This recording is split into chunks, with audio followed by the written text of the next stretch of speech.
Калі настаў вечар, вучні Езуса сышлі да мора, селі ў човен і паплылі на другі бераг мора у Кафарнаум. Ужо цямнела, а Езус не прыходзіў да іх. Дзьмуў моцны вецер і мора хвалявалася. Калі праплылі каля 25 ці 30 стадыяў, убачылі Езуса, які ішоў па моры і набліжаўся да чаўна. І спалохаліся, ён жа сказаў ім: «Гэта я, не бойцеся». Хацелі ўзяць яго ў човен, але човен адразу прыстаў да берага, куды яны плылі. Ото слово панское.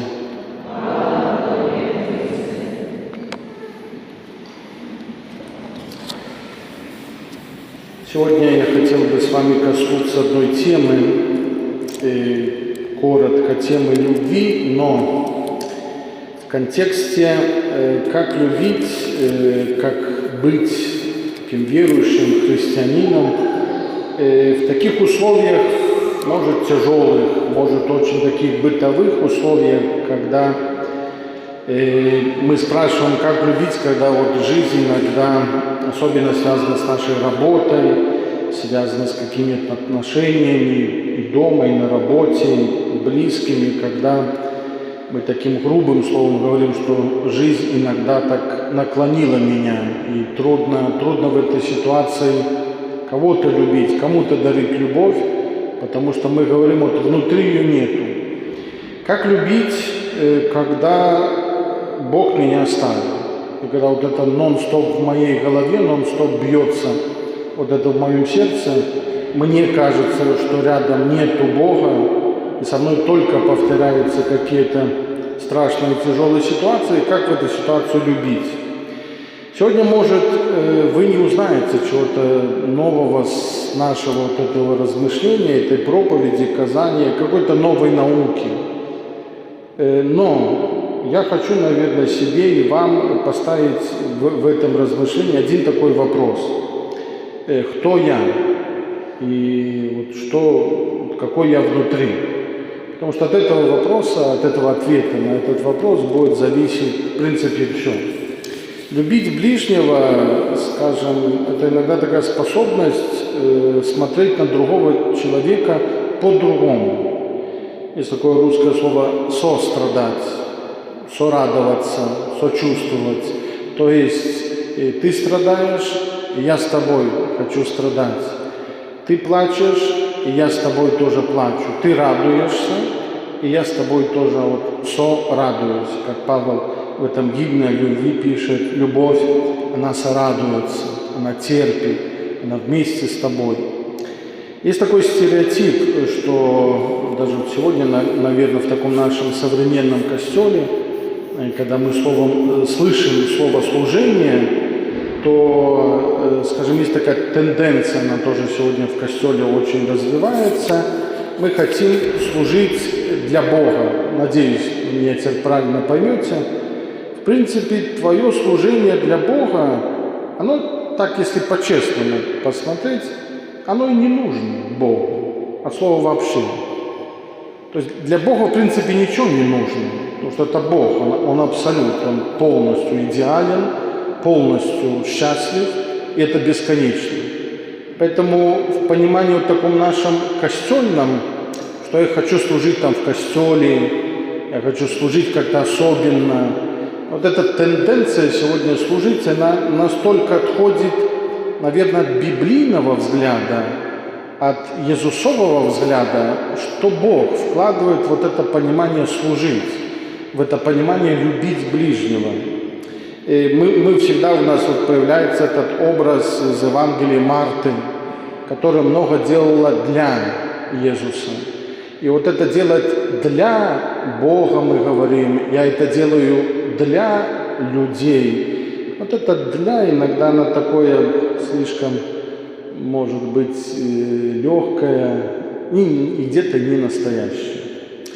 В Израиле в 12 вот этих поколений Бог выбрал только одно колено, одну родословную левитов, которые служили в храме. Они были вот служителями того, что касается культа. одно поколение, а 11 других поколений близко до чинения к религии и культу Бога ничего не имело. Над этим стоит задуматься. Особенно для тех, кто рвется иногда вот для Бога, для Иисуса. Иногда вот это для Бога, для Иисуса, она может быть абсолютно далеко от того, что хочет, действительно хочет для меня Бог. Мы живем в большинстве, вы живете, например, как светские люди, вне церкви, то есть вне костела. У вас есть свои заводы, фабрики, школы, сады, административные какие-то здания, кто-то автомобили, кто-то стройки, кто-то бухгалтерия. Вы в этом своем мире. Нам иногда к ксензам хочется, чтобы вот вас всех собрать, и вы прямо только жили в костеле. А лучше всего, если вы еще приносили денежки, вообще будет шикарно. И нам вот к ксензам есть такая нотка, чем больше, тем круче вас в костеле. И мы где-то, ксензы, к сожалению, в этом можем запутаться. И очень капитально. Вы живете в той вот обыденной жизни, вы завтра придете в воскресенье к костелу, ну а с понедельника, в принципе, там по субботу, по пятницу, вы в своих рабочих буднях, вы в своих кредитах, закупах, работах, змаганиях каких-то, стройках, ремонтах, дети, внуки, одежда, не одежда, техника, не техника, купить, покрасить, уехать. Ну, большинство, согласитесь, что только один день воскресенья как бы для Бога, а все остальные вы занимаетесь вот той жизнью, которая у нас есть. И часто вы задаете вопрос, вот, как прошлый ксенза привести, вот как так сделать, чтобы мой муж, там, брат, еще кто-то, вот как его привести к Богу. И знаете, я всегда говорю только два пункта. Во-первых, ты не Бог, и ты не Мессия. Ты никого к Богу не приведешь. У нас вот есть такая тенденция, или звонят, ну вот вы, ксенз Виктор, вы поговорите, и он поймет. С одной стороны, хорошая идея, но, повторюсь, она где-то вот под этой идеей лежит вот это «сейчас что-то произойдет».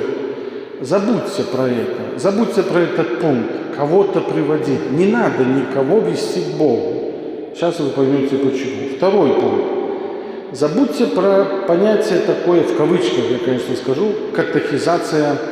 Вот есть евангелизация, есть катехизация. Катехизм – это когда мы даем какие-то знания, вот как детей учим.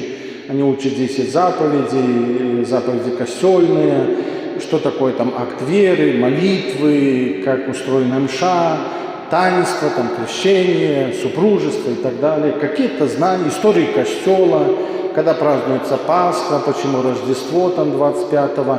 Знания, они должны быть, в принципе, нормального верующего человека. Но мы иногда вот эти катехизацию делаем на силу. Такие беседы, мы заставляем, проша ксенза, уже я и так, и этак, я прошу, я умоляю, я спорю, я кричу. Уже как только я не подходила, чтобы он пошел до споведи, чтобы он пошел туда. Второй пункт, вот про это тоже забудьте. Просто отпустите руки. Один вопрос.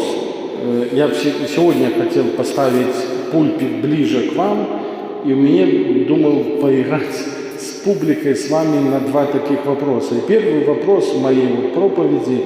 Как вы считаете, что самое, как вы считаете, в жизни нашей, христианской жизни, назовем там, что самое в костеле ценное, что самое ценное?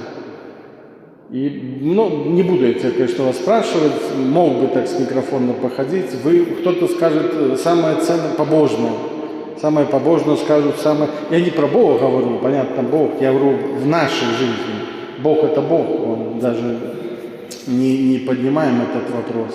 Кто-то скажет, конечно, Евхаристия самое ценное. Я тогда спрошу, а что вы не ходите каждый день на Евхаристию, если у вас Евхаристия прям ценная?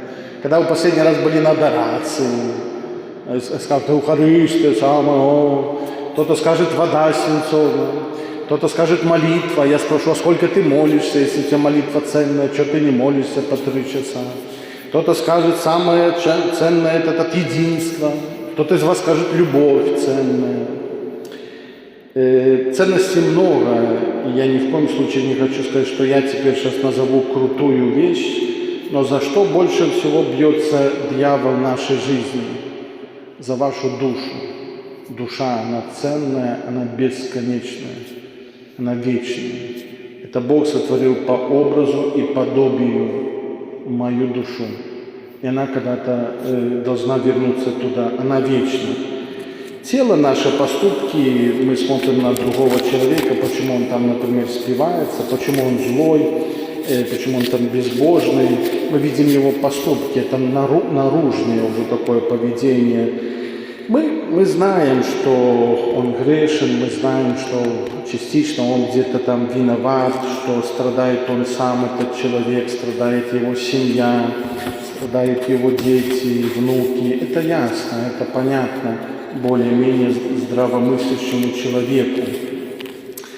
Но нам Бог не дал права судить.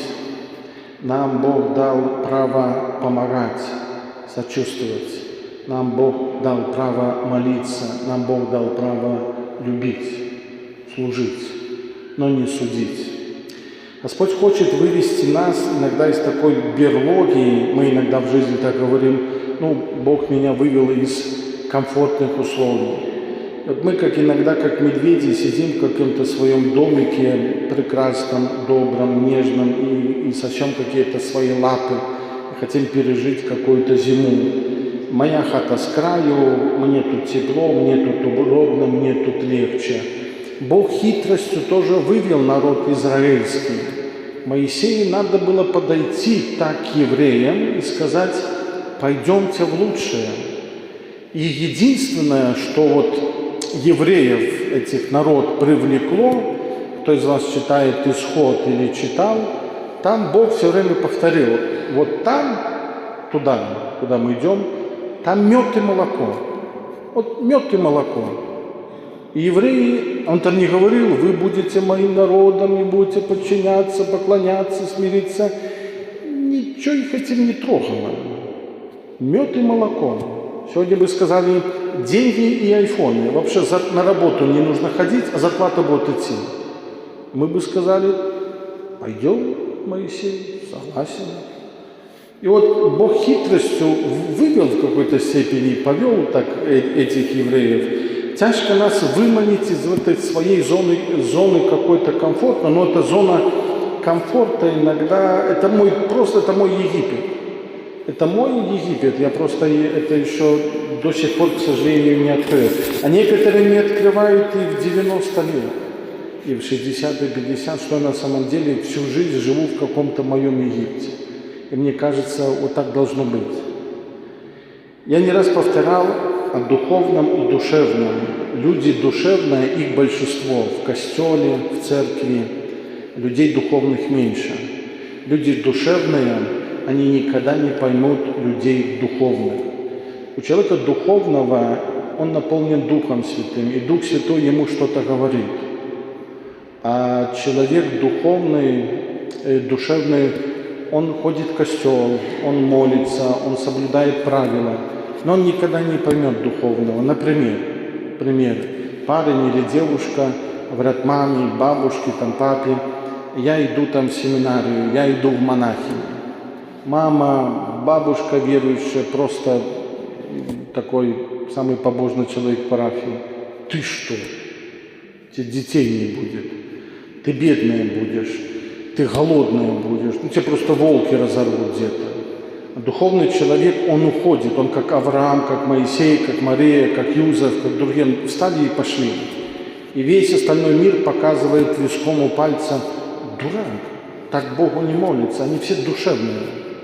Они все переживают Бога душевно, эмоционально, по-другому можем сказать. Они где надо заплачут, когда какая-то песенка, когда в костеле что-то происходит, когда кто-то дает какое-то свидетельство, они слушают вполне это. Это душевно. А духовно я слушаю Бога, и в духовном человеке есть решение, есть шаги. А душевный он все время топчется плюс-минус на одном месте.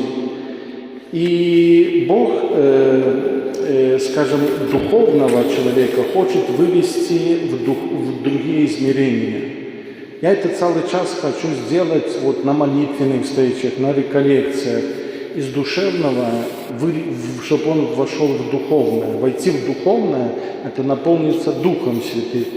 И жить Духом Святым. И купаться в Духе, слышать Его. Снова же повторю, без Библии это нереально.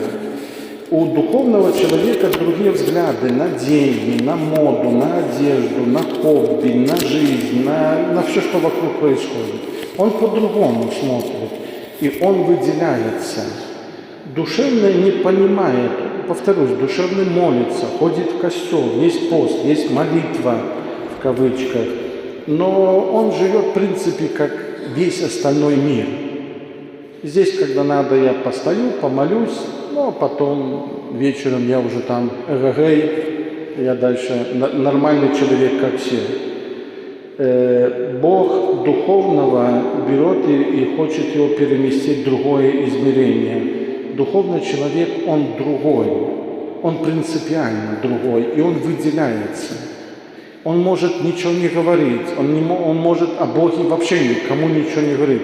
Он другой, он просто другой и все. Его видно, этого человека. Если вы видите таких людей, вы счастливые люди. Даже если вы видите, даже если кто-то скажет, ну, я точно не духовный. И вот это было 20-минутное вступление. Теперь суть. Иосиф тот, который в Египте. Книга Бытия, 39, по-моему, глава, да. Иосифа, который братья, мы на одних тоже реколлекциях на тему прощения касались.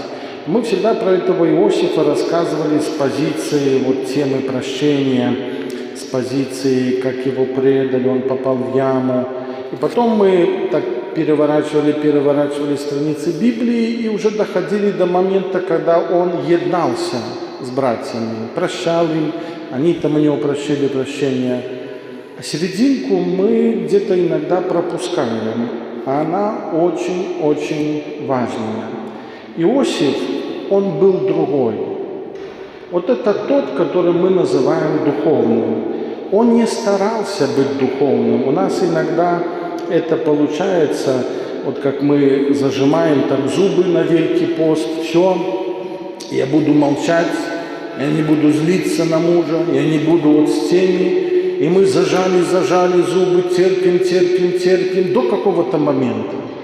Потом вижу этого человека или слышу, или что-то происходит, и у меня уже пошел такие слова, такие выражения, уже я уже там мочу по полной.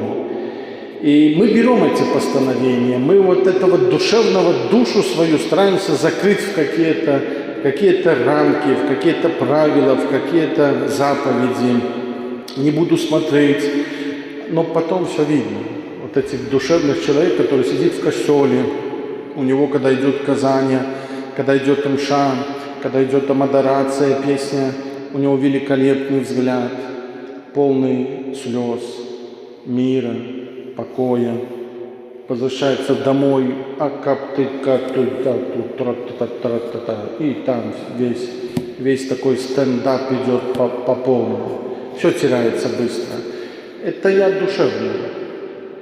Иду служить, может это в костеле, час-два человек служит в костеле, моет в костеле, может убирает, может там катехизует, может какая-то молитвенная группа, быть каким-то лидером, потом возвращается домой, снимает одежду, фу, как они меня там задолбали в этом костеле, и пошло.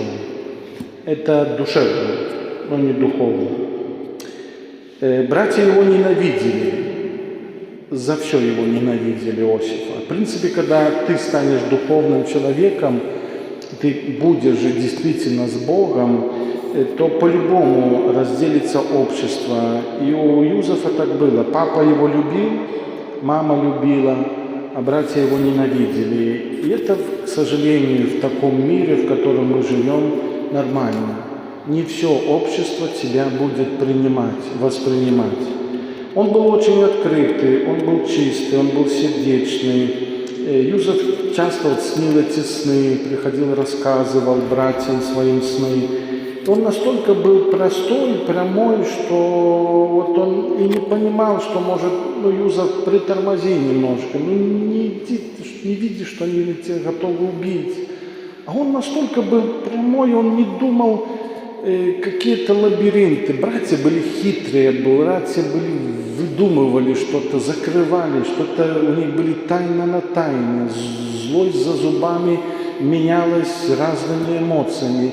А он пришел, рассказал, может вам пасти овечек? Да я готов. Может вам еду принести? Да я готов, без проблем. В итоге, они, знаем, братья продают, хотели его убить, но Юда, один из братьев, заступается и говорит: давайте продадим его, давайте продадим купцам, которые едут там в Египет. И вот книга Бытия, 39 глава, он в Египте. Сразу у него идет рабство. Сколько лет он был рабом, трудно представить. Понимаете, Иосиф попадает в такие условия. Быть рабом – это быть вещью. Ты никто. Тебе просто можно прийти в любой момент, купить и забрать. На разные развлечения. Можешь быть убирающим туалеты, а могут тебя забросить в клетку со львами и просто поржать, что тебе там львы разорвут. Может, будешь тупо голым бегать, потому что кто-то так хочет, чтобы кто-то бегал. Ты никто. Юзеф попадает в такие условия. «И был Господь с Иосифом, он был успешен в делах и жил в доме господина своего, египтянина. И увидел господин его, что Господь с ним, и что всему, что он делает, Господь в руках его дает успех». Еще раз. «И был Господь с Иосифом, он был успешен в делах и жил в доме господина своего, египтянина. И увидел господин его, что Господь с ним, и что всему, что он делает, Господь в руках его дает успех». Я бы еще раз прочитал и еще раз прочитал, чтобы вы нашли тот ключик. Египтянин, Потифар, богатый человек, он язычник. Он вообще, ему плевать на кто такие евреи, на вашего Бога с большой колокольни. Ему это не интересно. Но он видит в Иосифе, что Господь с ним. Как? Египтянин увидел, что Бог с тобой. Я язычник, смотрю на тебя. Как я могу видеть, что Бог с тобой? Иосиф делал чудеса? Нет. Ходил в костел? Нет. Молился? Скорее всего, в тайне. Жертвы какие-то Богу? Нет. Исцелял, проповедовал? Нет. Иосиф был раб. Он был вещью. Двор, уборка, мытье, туалеты, продукты, поднеси, убери, лошади, куры, поле. Он просто работал рабом. Это грязная работа. Это ужасная работа. А Потифар, египтянин, не дурак человек, видит, Бог с ним. И Бог давал Юзефу успех. Вот все, что он не делал, Бог помогал ему. Я думаю, Иосиф был человек прилежный. Если он хотел делать что-то или заставляли, то до конца и точно. Сказали мести, мету. Сказали, дали лопату, иди выбирай там из коней там, этот помет. Пошел делать. Вот когда он это делал, Потифар смотрит на него и говорит: Бог с тобой. Заметьте, здесь нету никакой речи про молитву, про евангелизацию. А Господь, он видит, Господь с ним. Когда вы на работе, кто-то кладет асфальт, кто-то тесто, кто-то хлеб, кто-то учит детей, кто-то моет пол, кто-то продает. На вас смотрят. Могут также сказать: Господь с ним. Не он там сиял, он там вонял, он был грязный, у него не было одежды. По виду физическому не сказал бы, что там Юзеф прям. Господь смотрит, как ты делаешь и с каким сердцем ты делаешь, неважно где ты, раб ты или президент ты. Увидят ли другие неверующие то, что Господь с тобою, твое отношение к труду, там, где ты работаешь, с кем ты общаешься, с каким усердием, с какой прилежностью ты вообще это делаешь. Просто как ты живешь и просто как ты делаешь свою работу. Точно, просто, усердно, до конца, искренне. Или есть какие-то у тебя изъяны, что-то не то. Почему люди в костеле, которые приходят к нам на имшу или на набожество, нас, католиков, и нас, тоже священников, они не видят Господа? Что я не так молюсь? Да все я правильно прочитаю, как написано, как Собор Ватиканский II. Почему не видят? Мое сердце, оно все покажет. Да, никакого слова про Иосифа нету, про его служение Богу. Но это имело прямое отношение к тому, как люди посмотрят на тебя, на то, что это единственный, в принципе, путь другим людям, которые с тобой живут, с тобой работают. Они не ходят в костел, они не знают про молитву, они не знают про Библию, они ничего не знают про Марию, они ничего не знают про реколлекции. Как этим людям поза костелом, они не придут сюда в костел, ни в этот, ни в другой, как им прийти к Богу? Вот просто через тебя, как ты все делаешь. Юзеф никого не катехизовал, он не учил о Боге Яхве, бо он этим бы их разозлил, его бы убили, потому что там кругом были язычники, и там у этих других рабов были свои боги. Им плевать было на твоего там Бога Яхве. Почему мир уважал святую Матку Тересу с Калькутты? Мария, Святая Матка Тереса с Калькутты, делала чудеса? Нет. Она проповедовала до улицы словом про Библию? Нет. Она отправляла мши? Нет. Она на улице молилась публично? Нет. Почему мир уважал Матку Тересу с Калькутты? Язычники, мусульмане, буддисты и, понятно, христианский мир. Потому что они видели в ней Бога.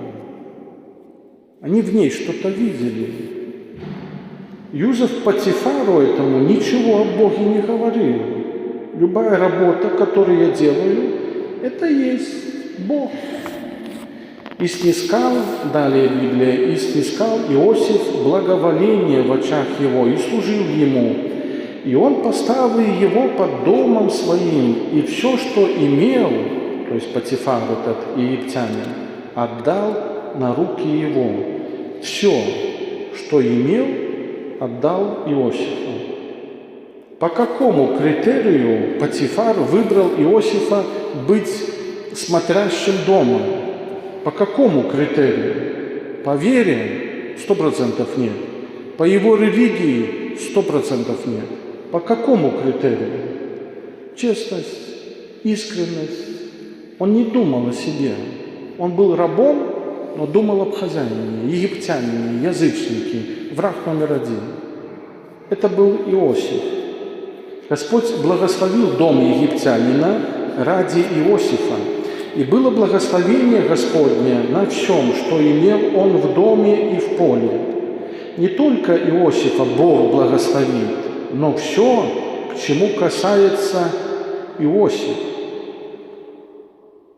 Есть такая история про Петра, когда уже после заслания Духа Святого апостолы ходили, в Деях апостольских написано, Петр и шел, и тень падала от Петра, люди подносили под тень Петра и получали исцеление. От тени Петра.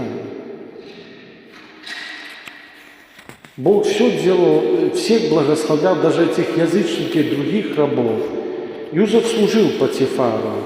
Он не был сосредоточен на себе. Он был другой.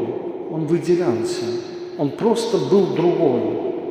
Ему бы обижаться на семью, конечно, обижаться на братьев, на мир обижаться, на Бога обижаться. Что я с этого буду иметь? Ты раб. И ничего с этого не будешь иметь. Ему давали хлеб и кровать. А он на 100% служил, придумывал там, развивался этот бизнес этого Потифара. У нас всегда есть какая-то выгода. Вот как бы так перешагнуть на работе, чтобы меньше, как бы так избежать сложностей, как бы такую иметь какую-то выгоду. А Юзеф все для хозяина, все для него. Может, душой, другой бы сказал, Юзеф, тебе уже власть, возьми там, укради, насобирай, потом на коня и дуй куда-нибудь. Тебе хватит на жизнь. Не работать, служить. Как я это могу и как у нас это слово иногда, мы даже не понимаем, что иногда значит, что такое слово служить. У нас иногда есть такая песня, она в чем-то, конечно, такая современная, хорошая, не вставай на колени, там, кроме Бога. И когда она звучит так гордо, что, действительно, не нужно ни перед кем становиться на колени, кроме Бога. А зря. Если бы жена, муж так угождали друг другу, попадали искать его желания. Я хочу тебе послужить, то есть я хочу тебе сделать приятное, угадать то, что в этот момент сегодня ты хочешь. Когда только для нее, она для него, а он для нее. Ведь мир был бы другой, чтобы угодить друг другу. Это есть любовь. Когда люди в одной команде, когда люди в одном костеле, в одной церкви, и они служат друг другу. Читая Деяния апостольские, когда апостолы начали проповедовать Христа, евангелизировать, люди продавали свои маёнтки, бизнесы, дома и приносили все деньги и ложили у ног апостолов. Приносили все деньги и давали апостолам. Еще раз, приносили все деньги и отдавали апостолам. Вы воспринимаете такое христианство? Вы воспринимаете такой костел? Селились разом, чтобы жить вместе, творить вот эту общину, быть в одной мысли. Мы вообще не будем переживать. Нам нужно что-то купить, мы идем к ним, они нам покупают, мы дальше живем. Они духовные, они другие, они не думают. То, что я сказал, другой взгляд на мир, на работу, на деньги, на хобби. Не надо бегать, не надо прыгать, не надо думать, рвать на себе волосы. Они другие.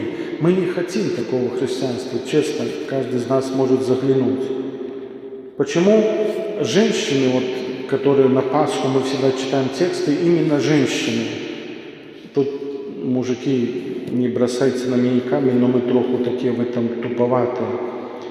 А вот женщины, они пошли до гроба. Им было пофиг на все этим кобетам, потому что они по-другому служили. А все здесь сидели мужики, бо они не понимали, что такое служить. Мария Магдалена пришла, там ангелы в гробе, она вообще на них не обращает внимания. Она говорит, где Иисус? Отдайте мне его, дайте мне тело. Там ангелы сидят. Она говорит, Иисус где? Она вообще не видит этих ангелов. Это немножко слепое, чуть-чуть, скажем, в кавычках, служение, но это было. До Иисуса однажды приходит сотник и говорит, что мой раб болеет, умирает, приди, исцели его. Он говорит, приду. А он говорит, этот римский, назовем так, чиновник, я не годен, чтобы ты пришел по мой дом, скажи только слово, и будет исцелен. Иисус говорит такие фразы. Ни у кого в Израиле я не увидел такой веры. В смысле? В чем был плюс вот этой веры, вот этого римского? Он даже язычник, он, назовем, не крещенный. Он не был в споведи, он не был до первой коммунии. Почему, Иисус, ты его хвалишь? Кто придет из чиновников просить за своего раба? Раб – это тряпка. А Иисус смотрит на него: ничего себе, ты пришел вот за вещь эту просить дома? Но никто так не делал в том обществе, в той культуре, в той цивилизации. Под забор убили, и все, эвтаназия, до свидания. Это вещь. Раб – это вещь, это просто такой коврик, его легко заменить. Иисус говорит: вот это вера. Вера в чем? Он даже, говорю, в споведи не был. Одно время назад мы были в одной такой столовой, в Родной рассказывал недавно этот пример. Мы кушали, и рядом сидели парень с девушкой, 25-28 лет, может меньше. Они, видно, из какого-то приюта, дома, скорее всего, может, без родителей, какие-то упоследзонные, немножко там, понятно, бедные, ели они очень скромно, заказали только там, он ел суп. Но почему я на них обратил внимание, или Бог мне показал, просто показал. Вот я к чему это Казани говорю, что они были другие. И не обратил я внимания на их бедность, что они были скромно одеты, обуты. Не это меня обратило внимание. Они были другие. И, наверное, Бог побудил, дай им денежку, подошли, дали им финансы. И, наверное, душевный человек, как мы часто делаем: не надо, вы что, куда?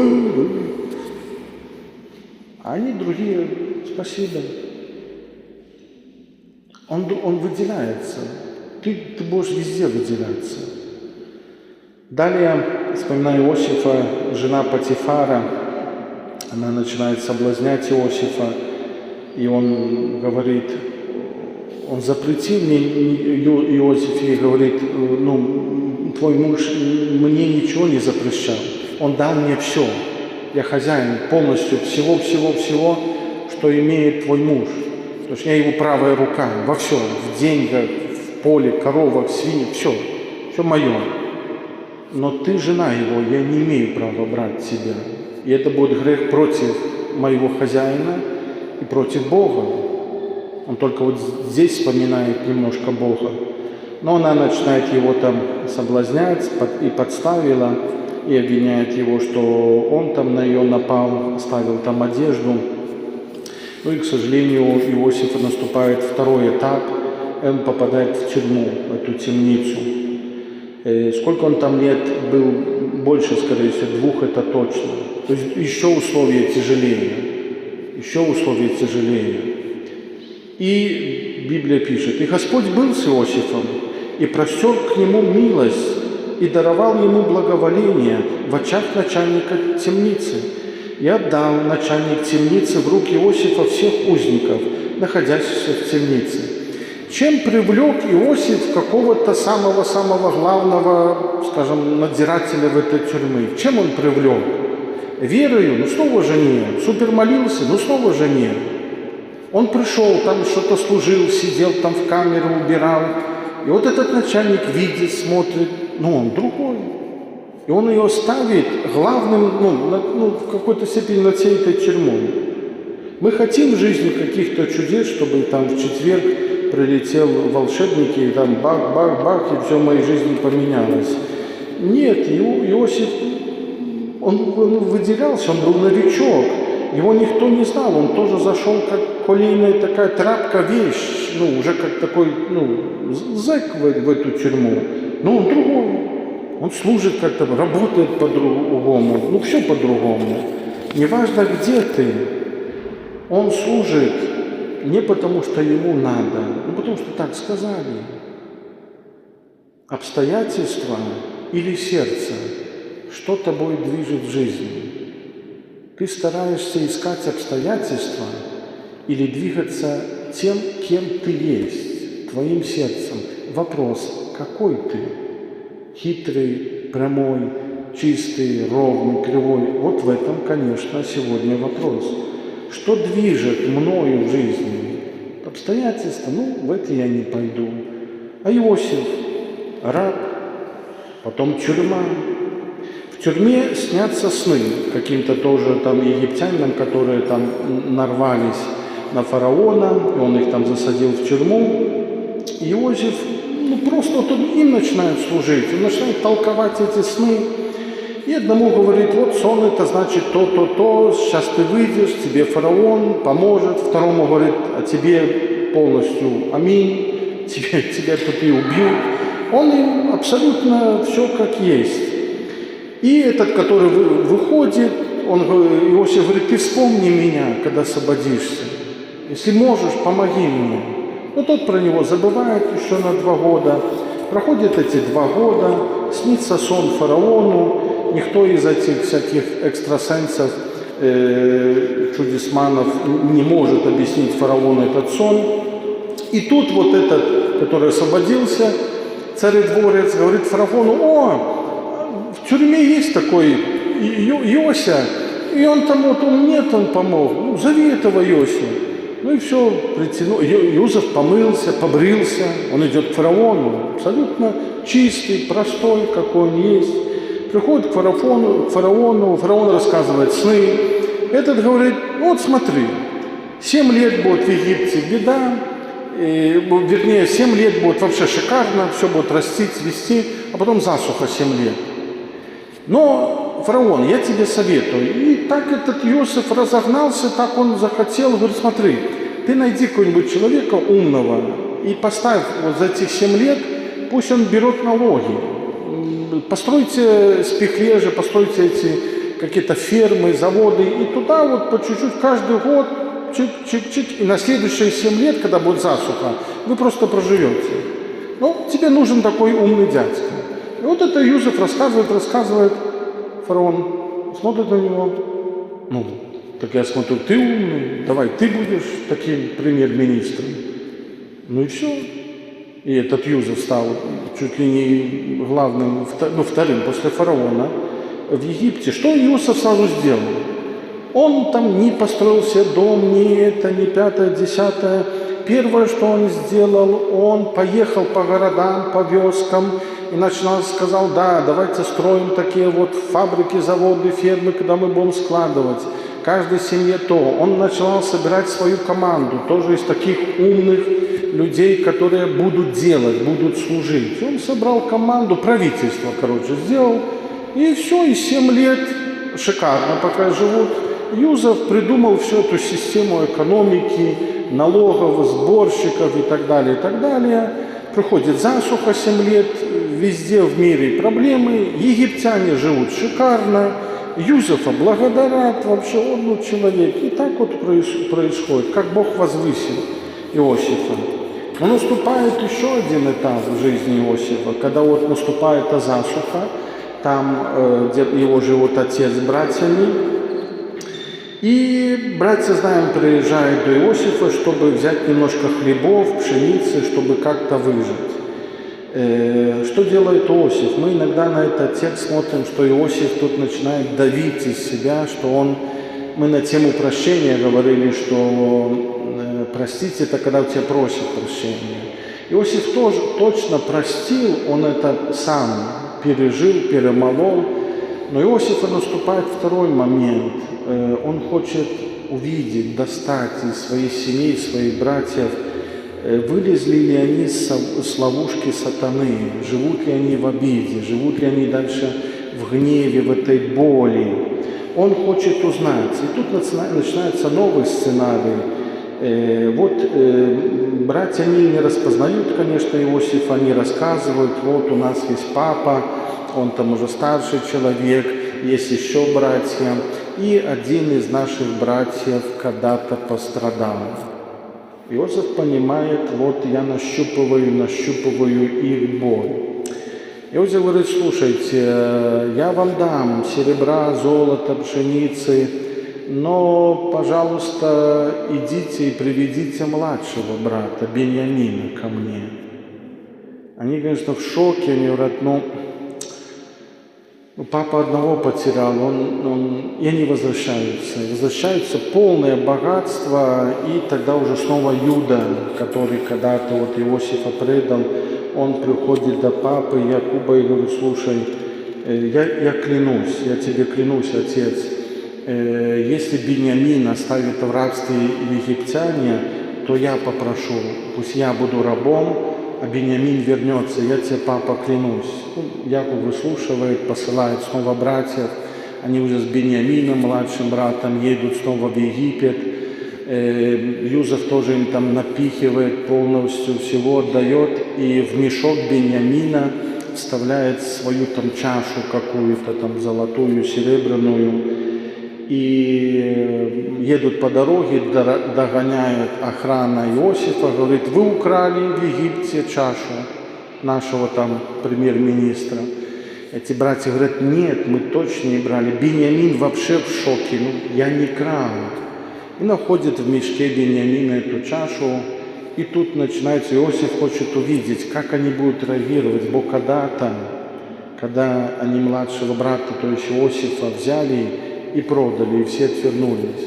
А теперь братья все возвращаются снова в Египет, и Иуда снова вставляет, там 44 стих и 44 глава, Иуда начинает говорить: пожалуйста, прости, я буду рабом, ты меня забери, но отпусти братьев.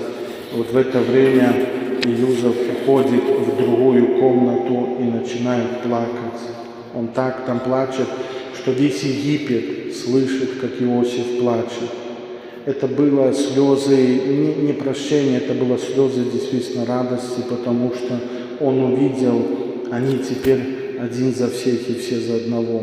И Иуда начинает рассказывать: мы когда-то одного брата вот предали, они еще по дороге ехали, братья, и так плакали: это вот Бог накарал нас за это, какие мы.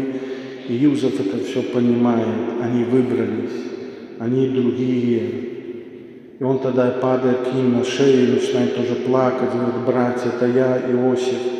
Бог создал, вот как мы не раз говорили про Петра, когда после смертвостания Иисус берет его на это озеро, берег озера, этого моря, костер, жарится эта рыбка. И для Петра это триггеры на триггере. Петр вспоминает, когда-то на берегу моря он пошел за Богом, он выбрал Иисуса, он любит Иисуса, он вытянул тогда много рыбы и все оставил ради Иисуса. А потом был костер, Великий Чвартак. Это его так триггернуло.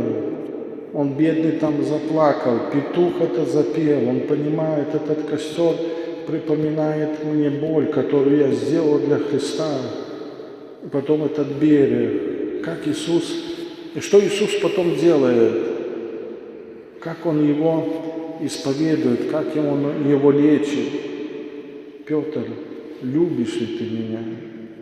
Он не спрашивает, молишься ли ты, ходишь ли ты в костел, Он спрашивает, любишь ли ты меня? Иди и паси моих овечек, иди и служи. Сегодня Бродзе может на этой мше, особенно на этой адорации, у каждого из нас были, есть, они будут иногда повторяться в жизни вот такие сюжеты, как Иосифа, в чем-то рабство. Может, сегодня я так живу, как какая-то такая вещь, как какая-то тряпка, которой тобой пользуются, может, дома, а может, на работе. Может, я живу в какой-то как тюрьме, а может, ты живешь также среди своих таких родственников. Но он всегда служил, он делал все, что мог делать. Копать, то копать, сажать, то сажать. Он выделялся. Он показывал Бога не там своим языком, там, молитвой, супер на руку, в кавычках говоря, наматывал ружанец и говорил там, посмотрите, я там верующий. Нет, он был другой везде. Вот, куда его не поставь, он другой, он выделялся. Выделялся чистотой, простотой, добротой, неважно в каких условиях, в твоих обстоятельствах. Поэтому сегодня вопрос ко мне не вопрос о твоих обстоятельствах. Мы хотим изменить эти обстоятельства. Бог, как видите, Он поменяет обстоятельства. Сегодня ты тряпка, а завтра ты можешь стать премьер-министром. Он может это для тебя сделать, но не в этом искусство, вот, чудеса Бога, а как сердце твое изменить, чтобы оно в любых условиях ты был с Ним, неважно где.